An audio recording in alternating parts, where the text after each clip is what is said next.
कल ही एक स्टूडेंट से बात हो रही थी। ऐसे तो बहुत सारे स्टूडेंट कांटेक्ट करते हैं और उनका एक ही सवाल होता है, सर मैंने प्रोग्राम MBA प्रोग्राम में एडमिशन तो ले लिया इग्नू से, लेकिन अब सारे पेपर्स भी मेरे क्लियर हैं, लेकिन अब मुझे समझ ही नहीं आ रहा है कि साइनॉप्सिस कब सबमिट करूं, टॉपिक क्या रखूं और कैसे करूं, कुछ क्लियरिटी दीजिए।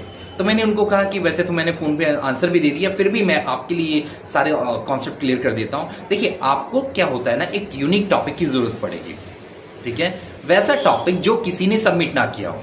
तो ऐसा टॉपिक पहले मिलेगा कैसे?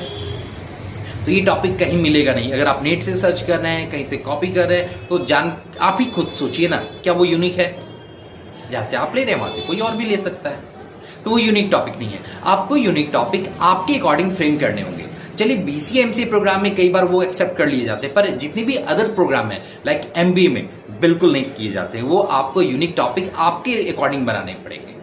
तो आप चाहे इग्नू के MBA प्रोग्राम के मार्केटिंग के स्टूडेंट हो, फाइनेंस के हो, HR के हो, बैंकिंग एंड फाइनेंस के हो, जिस भी प्रोग्राम के स्टूडेंट हो, आपको एक यूनिक टॉपिक फ्रेम करना होगा। और ये फ्रेम कैसे किया जाता है? जैसे आप जिस लोकेशन से हैं, तो उस लोकेशन के किसी जैसे मान के चलिए एग्जांपल के लिए मैं मार्केटिंग कर रहा हूँ, मार्केटिंग का आपको सजेशन दे रहा हूँ, तो अगर MBA मार्केटिंग है आपका, तो आपका टॉपिक मार्केटिंग से पहले कनेक्टेड होना चाहिए।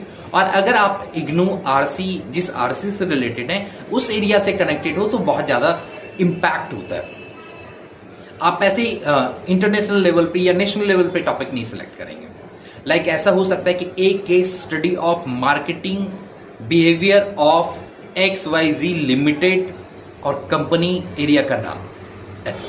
तो अगर बाय चांस आप टॉपिक फ्रेम नहीं कर पा रहे हैं, तो आप हमें कांटेक्ट कर सकते हैं। हमारे एंड से आपको topic free of cost frame करके दे दिया जाएगा और उस टॉपिक पे फिर आप प्रोसेस कर सकते हैं। आप चाहें तो आप अपने एंड से भी साइनॉप्सिस बना सकते हैं, और इन केस आपको टाइम की कमी है या आपको लग रहा है कि नहीं फ्रेम हो पा रही है सारी चीजें, तो जो टॉपिक यूनिक फाइनलाइज होगा उस पर हमारे एंड से भी सपोर्ट ले सकते हैं, ठीक है।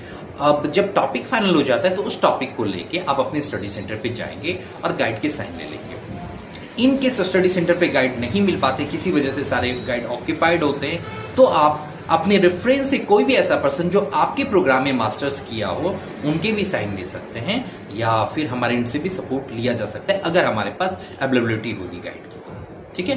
क्योंकि हर प्रोग्राम में जितने भी स्टूडेंट होते हैं, एक गाइड कुछ लिमिटेड स्टूडेंट को ही गाइड कर सकते हैं, ठीक है। इस बात का ध्यान रखना है। तो इन सारी चीज़ों को आप जब कनेक्ट करके प्रॉपर फॉर्म वगैरह साइन करके सबमिट करते हैं, यूनिवर्सिटी डेफिनेटली आपका साइनॉप्सिस अप्रूव करती है। तो इससे रिलेटेड कोई भी परेशानी हो रही हो, टॉपिक सिलेक्शन में कोई परेशानी हो रही हो, आप हमें कॉन्टेक्ट कीजिए।